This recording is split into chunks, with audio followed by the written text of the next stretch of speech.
मंदिर जाने वाले लोग लफंगे होते हैं।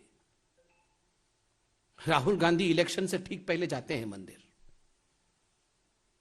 वो वोट मांगने जाते हैं, वो वोट की राजनीति करने जाते हैं।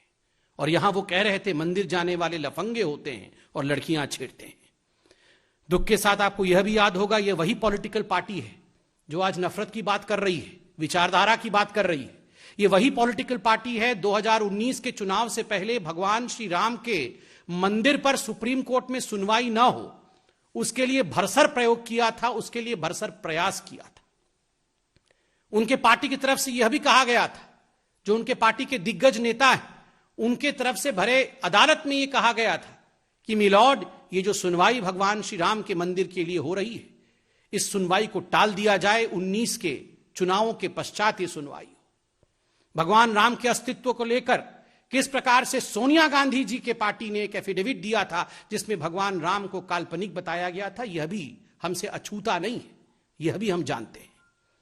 आज बड़े दुख के साथ मुझे कहना पड़ रहा है कि आपने कहा कि आपने उपनिषद पढ़े, राहुल गांधी जी ने उपनिषद पढ़े।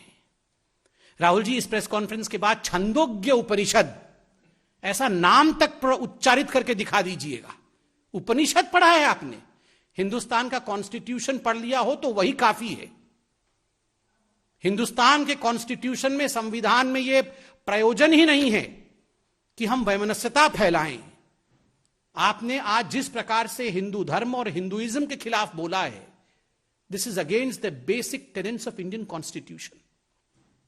आपने ना ही भारत का संविधान पढ़ा है और उपनिषद तो बहुत दूर की बात है।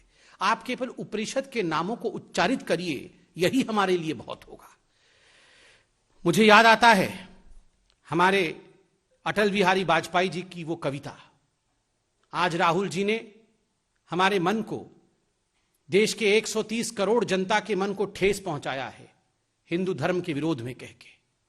उन्होंने कहा कि हिंदू धर्म के लोग दूसरों को मारते हैं, काट देते हैं, हम सिखों को, बाकी लोगों को मारते हैं। ये घृणक शब्द हैं, ऐसे शब्दों का प्रयोग नहीं होना चाहिए। राहुल जी, आपने शायद अटल जी की कविताएं नहीं पढ़ी होंगी राहुल जी, मगर हमारे परम आदरणीय अटल जी की कविता की एक पंक्ति में पढ़ के आपको सुनाता हूं। होकर स्वतंत्र मैंने कब चाहा है, होकर स्वतंत्र मैंने कब चाहा है, कर लूं सबको गुलाम, मैंने तो सदा सिखाया है करना अपने मन को गुलाम। गोपाल राम के नामों पर कब मैंने अत्याचार किया, गोपाल राम की नामों पर कब मैंने अत्याचार किया, कब दुनिया को हिंदू करने घर घर में नरसंहार किया। कोई बतलाए काबुल में जाकर कितनी मस्जिदें तोड़ी, भूभाग नहीं शत शत मानव के हृदय को जीतने का निश्चय। हिंदू तनवन हिंदू जीवन, रग रग हिंदू मेरा परिचय, रग रग हिंदू मेरा परिचय। सबका साथ, सबका विकास, सबका विश्वास, सबका प्रयास, यही है हिंदुइज्म, यही है सनातन धर्म, यही है हिंदू धर्म। सबको अपने आहोश में ले लेना, सबसे गले लग जाना, सबको लेकर चलना, यही हमारा विराट धर्म है। इसको मारने वाला, मरने वाला, इस प्रकार के शब्दों से अलंकृत करना उचित नहीं है राहुल जी। और राहुल जी, आपने आज अपने भाषण में नफरत वर्सेस प्यार की विचारधारा के विषय में बात कहा कि हम तो नफरत करने वाले लोग हैं और आप प्यार करने वाले लोग हैं। राहुल जी, आपसे एक निवेदन है, अब आपकी वर्चुअल रैली समाप्त हो गई होगी, जरा दो टूक प्यार भरी बातें G23 वालों से कर ले। बहुत टमाटर से मारा आपने कपिल सिब्बल जी को, थोड़ा सा बुला करके प्यार से चाय पिला दे। अभी हमने टेलीविजन चैनलों के माध्यम से देखा है, सचिन पायलट और गहलोत जी के बीच में सब कुछ ठीक नहीं है। उन दोनों को बैठाकर भी जरा प्यार की भाषा का प्रयोग करवाएं। वहां छत्तीसगढ़ में भी भूपेंद्र बघेल और सिंहदेव जी के बीच में सब कुछ ठीक नहीं चल रहा है, वहां भी प्यार फैलाएं। और सुबह सुबह ही आज हमने देखा नवजोत सिंह सिद्धू जी फिर से चन्नी जी के ऊपर हमला कर रहे थे, वहां भी प्यार की आवश्यकता है। मुझे लगता है राहुल जी, हिंदू धर्म पे हमला छोड़ करके आप अपने पार्टी के अंदर प्यार फैलाने की कोशिश करें। जहां तक हिंदू धर्म के खिलाफ बयानबाजी करने का जो ये सिलसिला कांग्रेस पार्टी में है, हमें पता है आपका पूरा परिवार, ये गांधी परिवार, हिंदू धर्म को चाहता नहीं। You have a pathological hatred against Hinduism.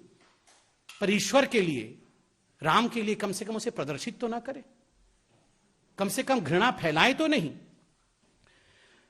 और अंत में मैं सिर्फ इतना ही कहूंगा, ये रोज रोज जो आप राहुल जी सावरकर जी के खिलाफ जहर उगल रहे हैं, गांधी वर्सेस सावरकर करने की कोशिश कर रहे हैं, महान विभूतियों को विभक्त मत करिए, उन्हें भिन्न भिन्न करके मत देखिए। इन महान विभूतियों ने हमारे देश को स्वतंत्रता दिलाई। सावरकर ने गांधी के लिए अच्छा कहा, गांधी ने सावरकर के लिए अच्छा कहा, और ये सारी चीजें पुस्तकों में लिखी हुई हैं, आप पढ़ सकते हैं।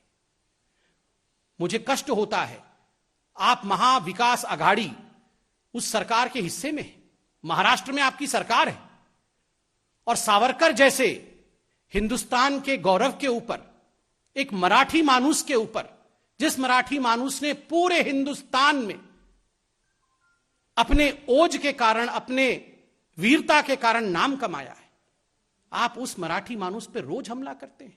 और मुझे आश्चर्य है कि कुछ पॉलिटिकल पार्टी जो महाराष्ट्र में आपके साथ गठबंधन में है, वो आपकी बातों को सहते कैसे? इनसे सवाल क्यों नहीं करते हैं राहुल गांधी से? आज सिर्फ इतना ही कहना था, और मुझे दुख होता है जब आप अपनी इन ओछी बातों में भगवान शिव, हम सबके आदरणीय गुरु नानक देव, कबीर जी, इनको लेकर आते हैं। आपका यह कहना कि भगवान शिव हमारे विचारधारा को मानते थे, महायोगी अनंत योगी के लिए इस प्रकार के शब्दों का प्रयोग करना कि कांग्रेस की विचारधारा को भगवान मानते थे। पहले आपने कहा था ये जो कांग्रेस का हाथ है, ये गुरु नानक देव जी का हाथ है, ये भगवान राम का हाथ है, भगवान शिव का हाथ है। मुझे लगता है ये विचारों के साथ खिलवाड़ है। बहुत बहुत धन्यवाद। राहुल गांधी जी से क्षमा याचना करवाने की मांग भी रखना अन्यथा होगा, क्योंकि यही उनका ध्येय है। ये आज जो 100, 200, 300, 400, 500, पता नहीं, नंबर भी फिक्स नहीं है उनके मन में, कितने लोगों को ये वॉलंटियर के रूप में भेजना चाहते हैं, 100, 200, 300 या 400 या 500, ये कितने भी लोग आप भेजने वाले हैं, आप इन वॉलंटियर्स के माध्यम से हिंदू धर्म के विरोध में पूरे देश में वातावरण ना खड़ा करें, भगवान राम के खिलाफ किसी प्रकार का वातावरण ना खड़ा करें। हम इतना ही कहेंगे। आपसे क्षमा याचना मांगना मुझे लगता है व्यर्थ होगा। बहुत बहुत धन्यवाद।